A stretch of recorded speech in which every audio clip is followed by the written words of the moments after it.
So very good morning, everyone. Welcome for the last day, the final day of the International Faculty Development Program. So organized by Department of Commerce, Auxilium College. So I request Sister Sahai Mary to give introduction about the blessings of the day today.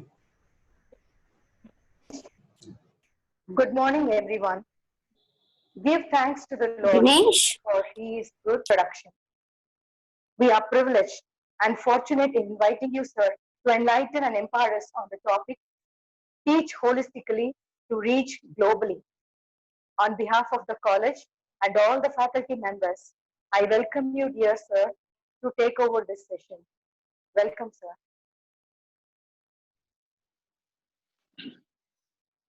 Thank you, Professor. Once again, good morning to all of you. I hope you liked my first presentation. I got some really good feedback from all of you, and I've analyzed that feedback, which I will be sharing with you shortly. I also shared my presentation with a few of my friends to enable me to improve upon last time. And I got some critical feedback from them. The first one was they felt that I had been rather harsh towards the teachers at the end of my presentation. I wish to apologize to you if I have inadvertently hurt your feelings. I don't think it was the intention, but this is the feedback I got. The second feedback I got was that I had not covered learning, because the teaching and learning have to go together. So I have incorporated that learning into my presentation now in some detail. The third feedback they gave me was that it would be better if we have an interactive session with the participants without trying to push all the questions towards the end, which I had requested Professor Satya to moderate and help me by stopping me whenever somebody has a question. They can raise their hand and they can be unmuted and we can interact at that time. Both teaching and learning have been disrupted by technology, as have other domains. It has been a positive disruption in the sense that these two functions have been substantially enriched. There will be more and more of teaching and learning in the future as society progresses at a blistering pace. I'd like to start my presentation now. So,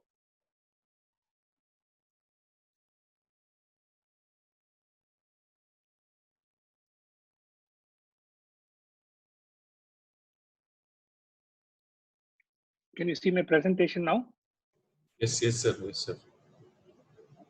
Okay. So before we start this presentation, recently I got a WhatsApp forward, which I thought was very topical and relevant when we talk about learning and teaching. Let's see that WhatsApp forward. So make Yes, it full screen, sir.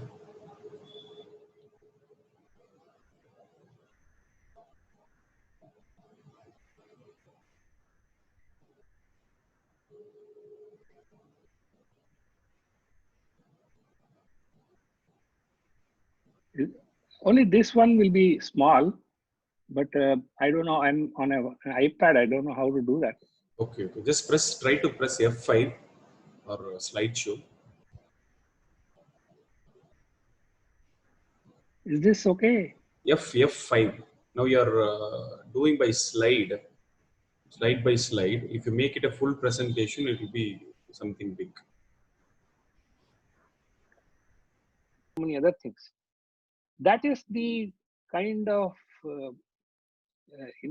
vision that people have when they want to automate things, and they want to make sure that the whole process of learning and teaching is highly scientific and based on some really good understanding of things.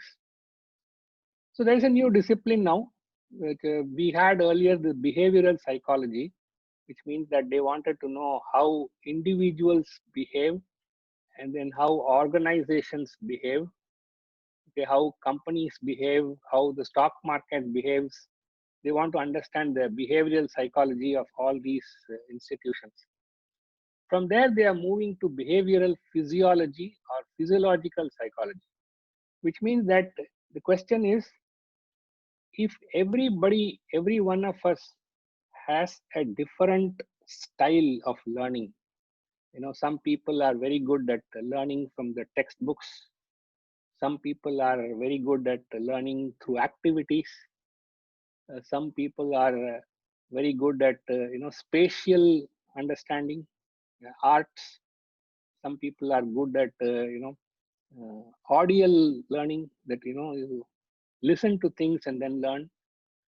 What really determines the learning style or the aptitude of an individual, and how is it connected to their physiology? That's what they are studying today. So we are building computer-based cognitive systems modeled like human sensory output processing and response. So this is something that it's happening in a big way.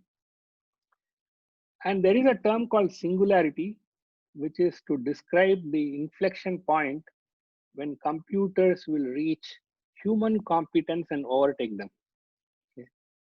So once the computers become smarter than the human beings in terms of doing things, then we can leave them to do many of the mundane tasks. For example, you can have a computer as the traffic policeman. Okay. It can guide the traffic, or you can have so already they have removed the traffic policeman, but all those tasks which are more physical and less brainy, they can be automated. Now at this stage, I want to say that I found that there is a difference between what students learn and what teachers need to learn. I feel that the students learn whatever has already been learned by the teachers. So there is a set of knowledge and skills which somebody has already explored and somebody has packaged, somebody has practiced, and that is being administered or taught to a set of new students so that they can pursue those disciplines. That is an already packaged, well understood knowledge that is being transmitted. But I think teachers are the ones who should explore and break new ground. So when I said that, how do you assess the possibility of life in Mars, for example? That is something that nobody knows. It is a uncharted area, and in an uncharted area, only an experienced person, who has previous understanding of things, can do this. And that is why I felt that the teachers who are pursuing research, they are teachers who are engaged in such frontier areas, are the best suited people to transfer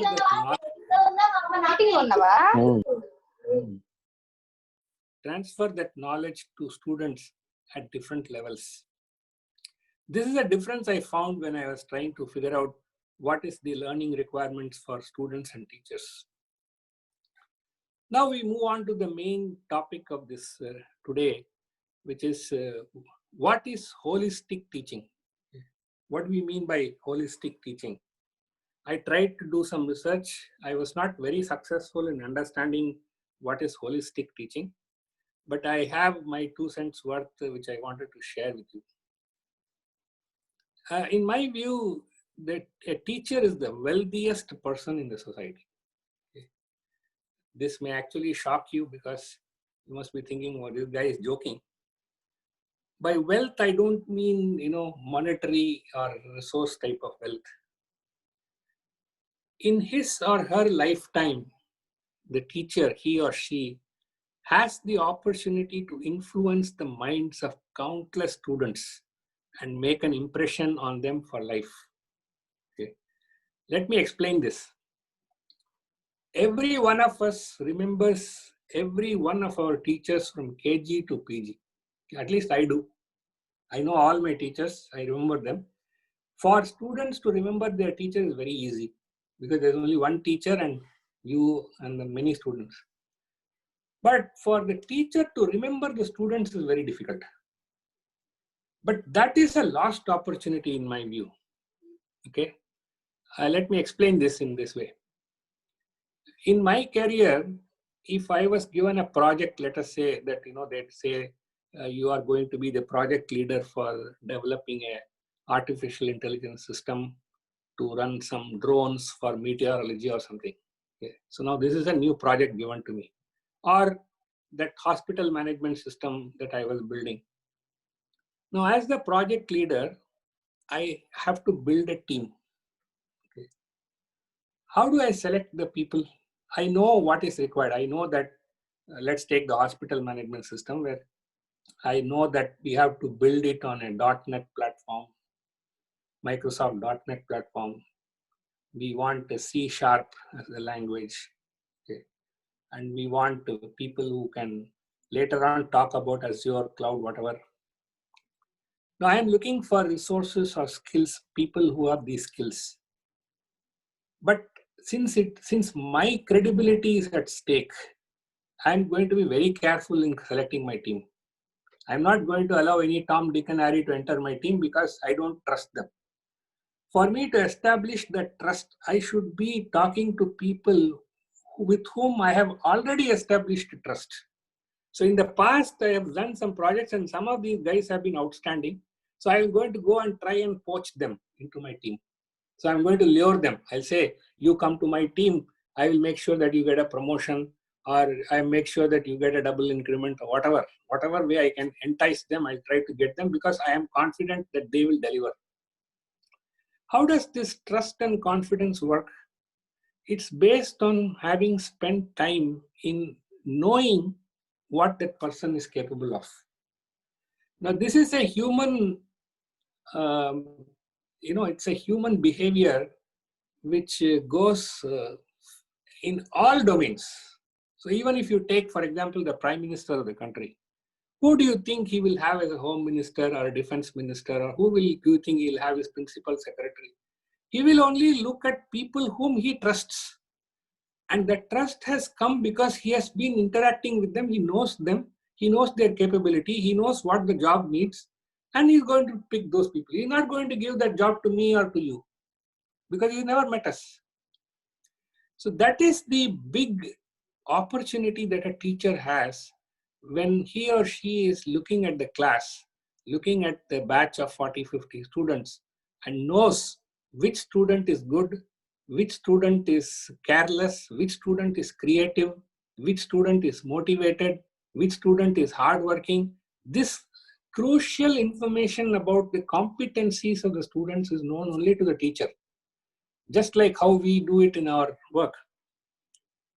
Imagine that a teacher is actually compiling this information or knowledge, documenting it batch by batch by batch over a period of 10 years. He or she has got a huge network of students whom she recognizes their competencies. So not only will the teacher be a great reference for these people, but the teacher can actually tell you who can do your work. That is what is happening here. So here in the institutes in the US, what is happening is that, let us say that you want to create a startup for some, and you're looking for people. What do? They go to the institutes, they go to the teachers who are responsible for the platforms or the technologies that they're using. They have a chat with the teacher and they say, can you please give me a couple of good guys who will be able to help me with a Python program financial stock market analysis, blah, blah, blah, whatever. Once they get that feedback, they know that student, and then they latch on to them, and that's how they go. So the teacher becomes the reference, the teacher becomes the person who contributes to this thing. And in most of these cases, the teachers are also getting a share of the startup or the business that grows. So they get the returns for whatever efforts they have put in. The only difference is that the teacher is the only person who has a close understanding of the competencies of his students. Now, I don't know whether people are trying to leverage this in India, okay? But this is something which I thought strongly that you need to do. You know, that the same thing I'm trying to say, explain in the next slide. It's just that, you know, it's the teacher who has access to the minds of hundreds of students whom they call. Now, look at this in another way. If my teacher calls me, you know, from wherever he or she is, and says that, you know, I want you to meet so and so, I want you to do this for me, do you think I will refuse? My mother, my father, and then my teacher, okay, they are so important for me in the human chain of behavior. But the problem is that the teacher is not able to use it. The teacher is not leveraging that wealth that they have. Believe it or not, most of the good students in your class will have a high regard for you. You will have to exercise your, you will have to assert yourself and demand. Let them refuse. Even if they refuse, nothing is lost. But the fact that you can demand and you can ask things is something that is available to you but not being leveraged. This is something which I felt that if you want to reach globally and teach holistically, you will have to really leverage this wealth that you have already with you. And if you try to do it with the technology tools that you have today, with WhatsApp, with all that, you create groups, you create batches, you create a Rolodex. You know, in business, when a guy, let us say a vice president of a company, is resigning and going out, what is the wealth or what is the asset he is carrying with him? He is carrying a Rolodex. He's carrying a set of visiting cards. He is carrying the kind of contacts that he has built during his career in the sales or whatever area that he was working on. That is something that he's going to leverage. So from a vice president in a company, he goes and becomes a CEO. What is he going to do? He is going to take his contacts and he's going to get help from them. He will know some of his contractors. He will know some of his suppliers. He will know some of his competitors. He will know everything. And that is the knowledge he is using to go forward. The teacher, on the other hand, is sitting on a wealth of such knowledge. If you just go back and check all the good students, where are they placed? What are they doing? Just drop a line. How are you? What are you doing? They'll come running back to you. It's up to you to leverage it. Okay. I thought this is a very important message I should pass on to you right now. Now, this bond that a student and a teacher forges is a lifelong bond. Okay, and it is something that it's a God-given gift to a teacher. And these people are available to do whatever you ask them at your beck and call. Only thing is you have to reach out to them. If you reach out to them, so they will come readily do whatever they want. Look at all the chair positions created in IITs and Indian Institute of Science. Who has created them? It is their alumni.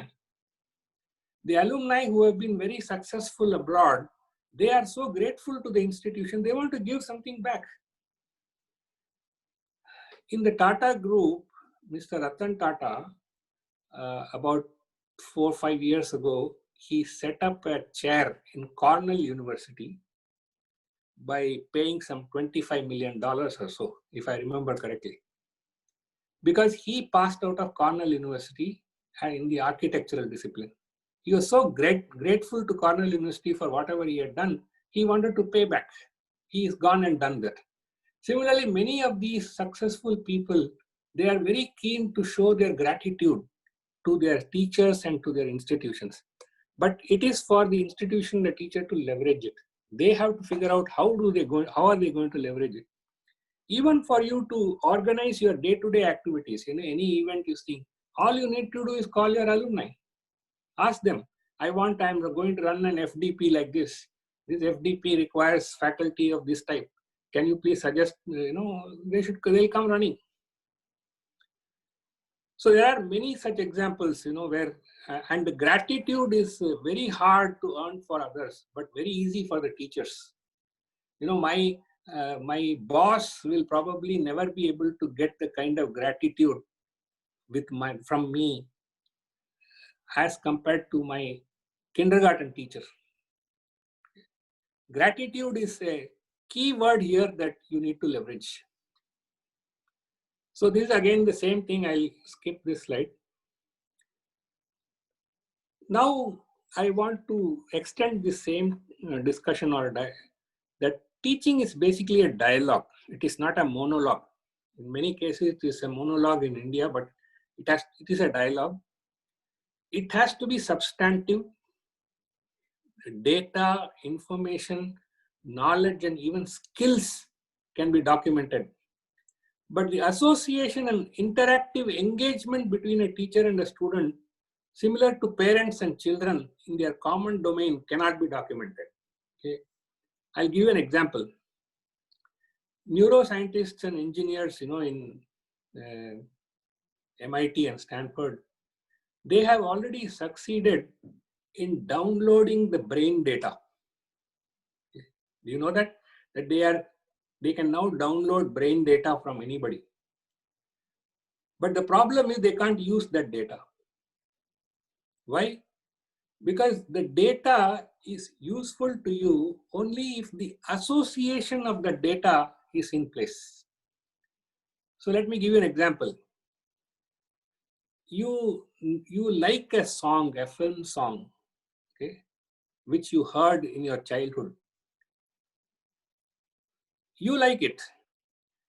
Maybe many other people don't like it, but you like it. Why do you like it?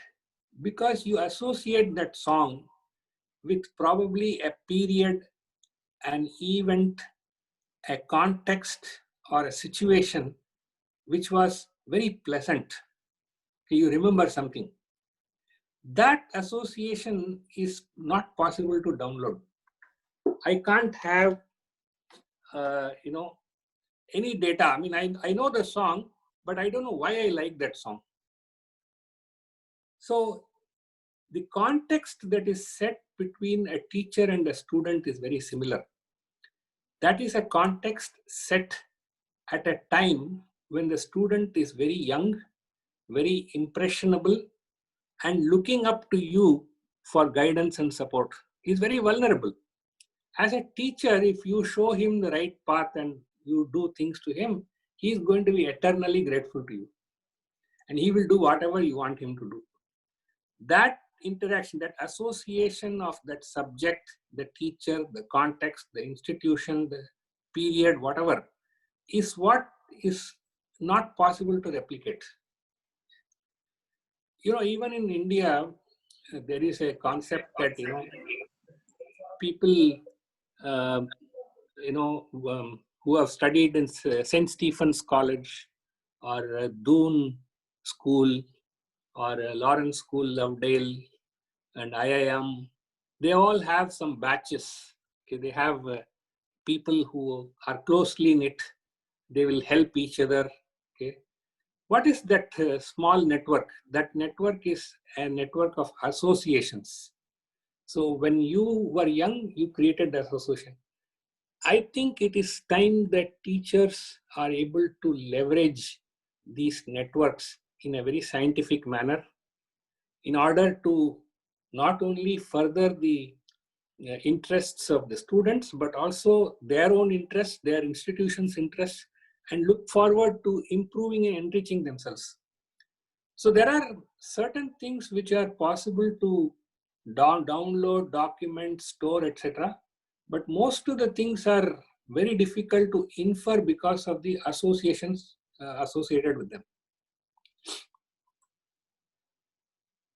Now, the last point I want to talk to you about was why do you think people set up appointments? They set up appointments to prepare for the meeting or organize their time. What they actually want is an uninterrupted, mutually beneficial time with each other to transfer a part of their life to the other. If the interaction is very good, it is etched in their memory for life. The richer these interactions, the richer is the relationship. So the teacher student are getting an opportunity in the class of such a nature where they can actually forge that kind of relationship. They can spend time in a mutually beneficial way where the teacher is teaching, the student is learning. At some point, the student may be able to teach the teacher because he or she has better access to information or resources. Even today, I think a lot of inputs that teachers get from foreign countries regarding their research is through their students. Okay? But it's not an institutional mechanism. It is something which is very personal. If I am a smart teacher, I will do all these things. But I think it's a very important part of the teaching learning relationship which needs to be used. Imagine that, the kind of demography we have, it's such a big opportunity for teachers to create and nurture a very large network of students using the tech tools of today. In business, as I said, it's the biggest asset is a Rolodex. And if the teacher is able to handle that kind of a network, growing network, I think the teacher is the wealthiest person in the world. I want to stop here. I've given you some references. I think these are references from where I have actually taken some of this material. And I just want to open the floor for questions now.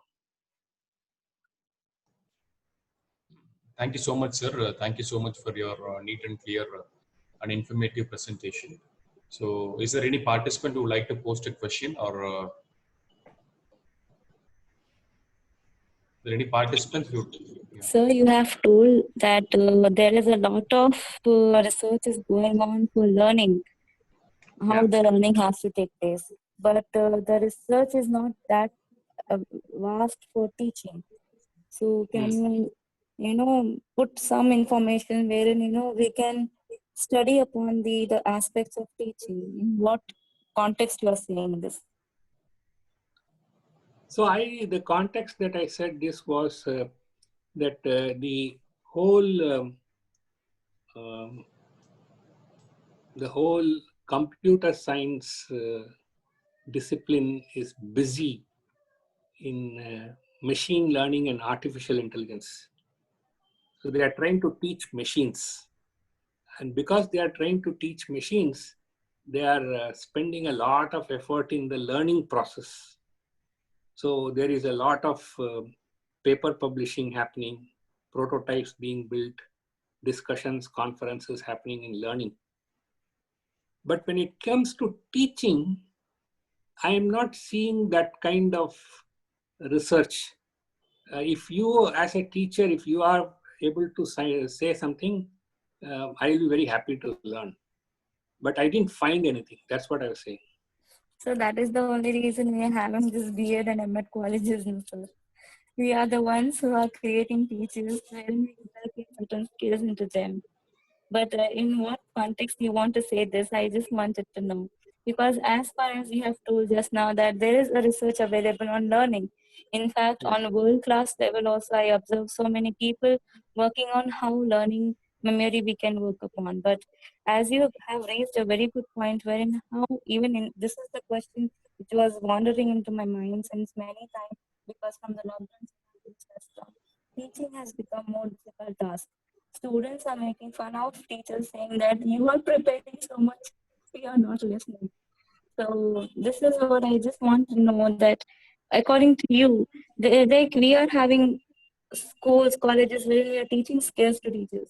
But as you're seeing the society in a different perspective, according to your perspective, as you're from a different background, according to your observation, what kind of a teaching you're thinking about, so that we will have an idea that what you exactly think of it. So, okay, I think I have elaborated some of the things about teaching holistically and whatever I know in this presentation. I only wish that, the whole process of teaching encompasses those points, where you are able to establish a network with the students, where you are able to take certain inputs into your teaching process. So some of the initial changes that happened in teaching, where teaching moved from the chalk, walk and talk routine to a PowerPoint slide presentation. Then it went on to a video based presentation. Then it went on to an online presentation. And then it went on to creating courses for learning management systems. So these are things which are basically trying to create a learning environment which is scalable and accurate, changeable, such a thing which has happened. But if you look at the learning process, there is a lot. The research is actually happening on how do people learn? How does a child learn? How can a machine learn? These are the questions that are being addressed in the research aspect of teaching, learning. I don't know whether these questions are being asked in the case of teaching. So I have asked a few questions in my MCQ to you. Maybe you can look at it and we can analyze that. But basically that is the observation that I had. For me, I think the teacher is today not leveraging the resources that they have. Perhaps that is why they are not able to carry out work research in that area. Perhaps if your students can come back and tell you that ma'am, I learned this in the school this way, but actually I'm not doing that, I'm doing something else. So where did we fall short? So you try to fix that gap. So I think in teaching, in learning, it is an individual skill or individual aptitude that we are trying to address. But in teaching, we are trying to address a process. We are trying to address an infrastructure. We are trying to address how knowledge will be imparted or skill be imparted to the student. That's what probably we are trying to address. So I am actually looking for, some feedback from you as teachers, as what kind of research can happen in teaching. Like just now you said, it's a very good point, sir. We are working upon different types of learners. Now we should look upon different types of teachers. And as you said, everybody is having their own abilities. Depending upon that, they are teaching. So that we have to at least minimum analyze, like what we have to be like a teacher, what a teacher would be. Nice. Thank you so much, sir. Yeah, thank you.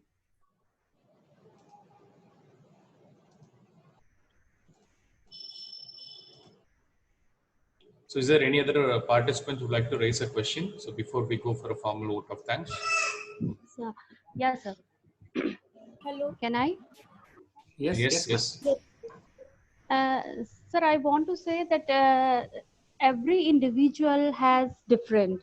So there are not one single learning style which can be used. Every individual is different in a different manner, and we talk of different learning styles. Somebody when sees the matter, they learn better. Somebody see the presentations that way he or she learns better. So every individual has different styles of learning.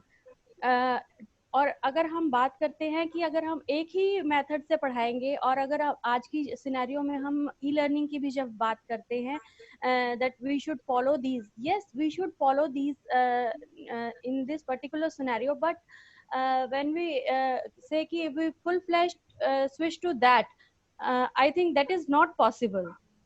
Everybody has different learning mode, learning style. So one approach is not applied to all the students. Students from different abilities come. You are absolutely right, madam. In fact, the whole interest is created only when you have so much of variety.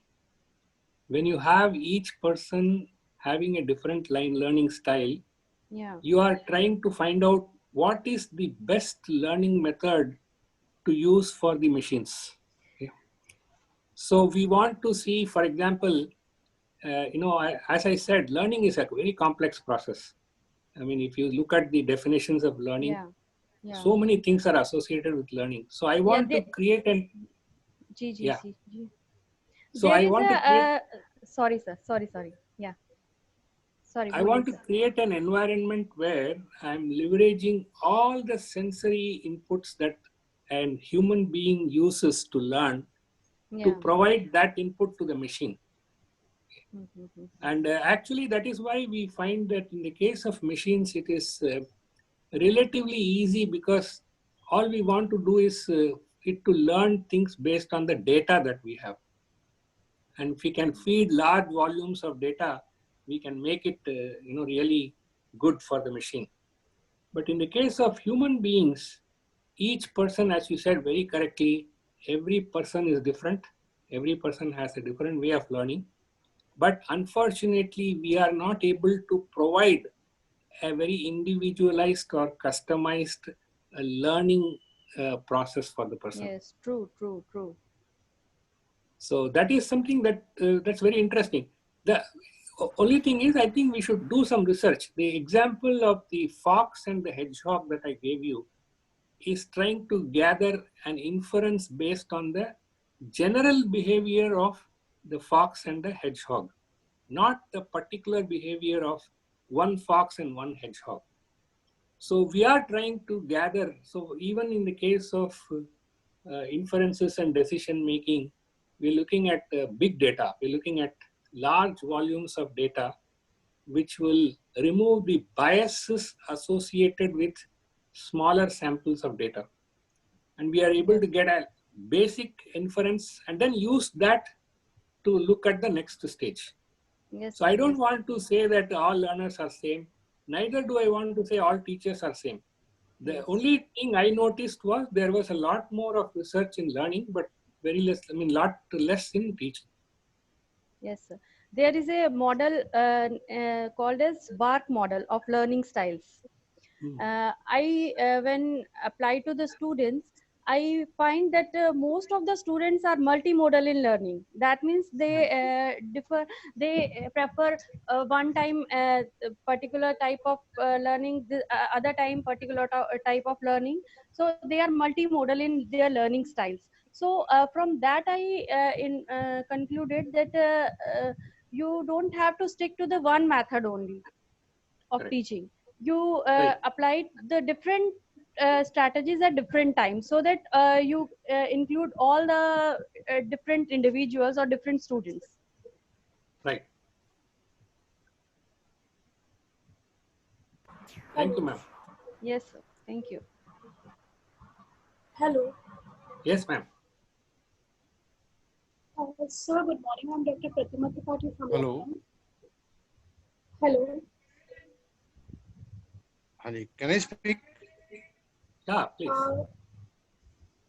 There was some Dr. Pratima Tripathi. Yeah. Okay, I'll just Hello. hold on.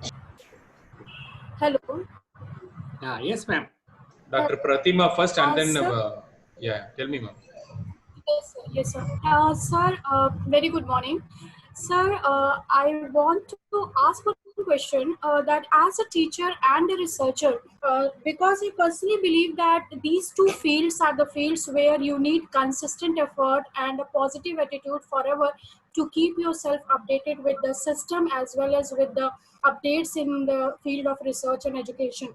So sometimes it happens that with the changing scenarios and this scenario of digitalization and all, we start feeling redundant and our mind doesn't cope up with the system, and we start becoming pessimistic. How to keep our attitude always positive to be at par with the knowledge and the research going on in the country and abroad? Means how to keep ourselves always in a positive attitude and always enthusiastic to be at par with the system. The only thing that I can think of, madam, is that you should have a large network of, friends or colleagues or classmates or students or teachers, whatever. I mean, our mood can be lifted by a talk with somebody. Okay. And once you know that, somebody is doing some work in some area, you connect with them. You speak to them, you find out what they are doing. Inspired or motivated by them. So it's only human beings who can motivate other human beings.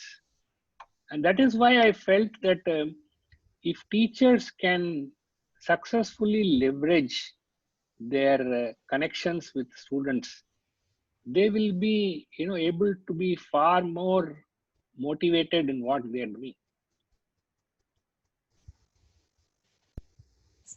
Thank you. Did I answer your question? Yes, sir. Yes, absolutely. Thank you so much. Namaskar, sir.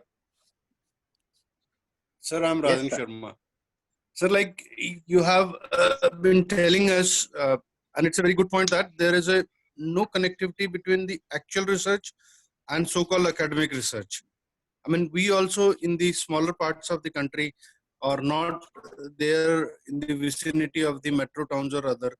We are feeling somewhat that we are not part of the industry research as such. We are what I mean, most of the people in academics, they are doing research for their APIs and other things.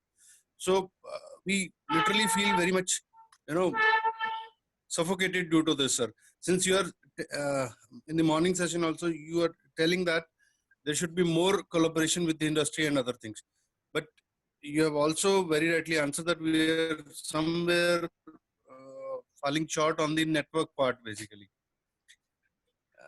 So what you have to say about this, sir? See, I think building your network is a very important activity. I mean, if you have been working in a private organization, the value that you create for yourself, apart from your own knowledge, is the knowledge of your network and your contacts. So let's say that your boss wants you to do something. If you can do it either yourself or with your network, you're successful. So if you are living in a place which is not accessible to the industry, you will have to take extra efforts to make yourself accessible. But sir, the initial, You can live anywhere but you sir, want. the initial phase, like the industry is also not taking you quite smoothly hand in hand as far as the projects or research projects in the corporate is concerned. Like we are going with good intentions and doing literally good work with the corporates. They are known to us. They are among our network also. But because of certain factors, they don't feel that they'll be able to mature this particular industrial project or marketing project or automobile project or manufacturing project. Like in your case, you have given very remarkable good examples where you have been able to give consultancy to various organizations and researching their projects and thereon. So, see, I will give you a small instance. Okay. I had occasion to sit with the head of research of a telecom company, foreign telecom company. He was actually making a complaint to me. Okay. He said that in my country, we are subcontracting most of our research to the academic institutions.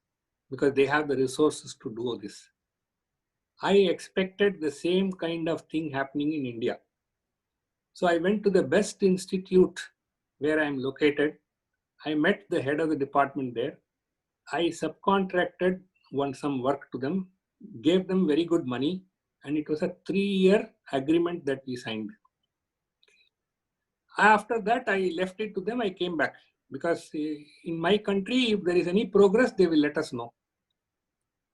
After about 2.5 years, I find that work done in my project has been published in some research journals, okay, without my knowledge. And when I go back to the professor, he says, this is all that I can do. I can only publish. I can't do anything more than this. So I was very heartbroken that we spent our money, we spent our resources, and they have gone ahead and published and they have finished it. After that, they are not willing to do prototype. See that the process of building trust is a very tedious process. Time consuming. It is not going to be easy. If you are having a tough job and you need that, you will have to pursue it. Okay? And if an industry is confident, I mean, this is the crux of the point I was saying, that a teacher has a unique position where he or she has been able to know the competencies of the students. Similarly, the industry and the academics will have to know each other's competencies. Okay. So unless I know that Mr. Sharma can do this, why will I give you a job? Okay. Yes, very, very right, sir. Sure. So you will have to take that effort. Where there is lack of trust, you have to build that trust. I think I have to be more connected like people like you. Then probably we can work together. Yeah, sure. Thank you, sir. Thank you very much. Thank you.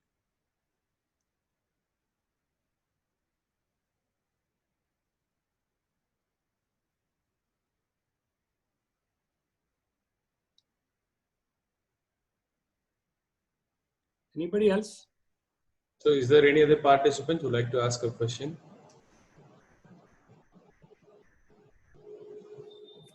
Thank you so much. It was an amazing session. Thank you so much.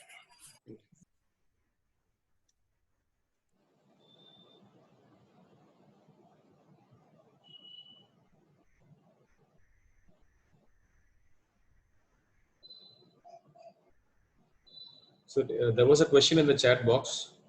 Yes, Hope you can able to read that. Ancient India is a place where you could find learning that was wholesome, filled with life skills, religious understanding, nature. Do you think we have lost that and become only related to utilitarian? No knowledge is lost or no knowledge is inferior. The question is, what is the process we are adopting to preserve, to promote, or to carry it forward? That is the thing that is important. There is nothing like ancient or modern. In fact, do you know that the anthropology departments, I think even in India, they are, during this COVID-19, they are using drones to continue to do their work. So the drones are going to those archaeological places, they're taking images, those images are being transmitted to them, and all the archaeologists and anthropologists are busy working on those images. So during these past 3 months, none of them has been free. So the question is, whatever you have, what are you trying to do about it? How are you preserving it? How are you promoting it? What kind of knowledge you are extracting from it? How does it benefit the society? These things are addressed. There is nothing which is good, bad, or ugly.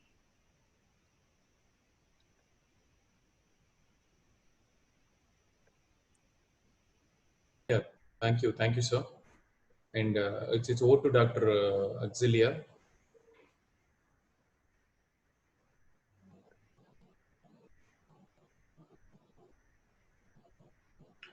Your voice is not audible. I think you're speaking, I guess. Your voice is not audible.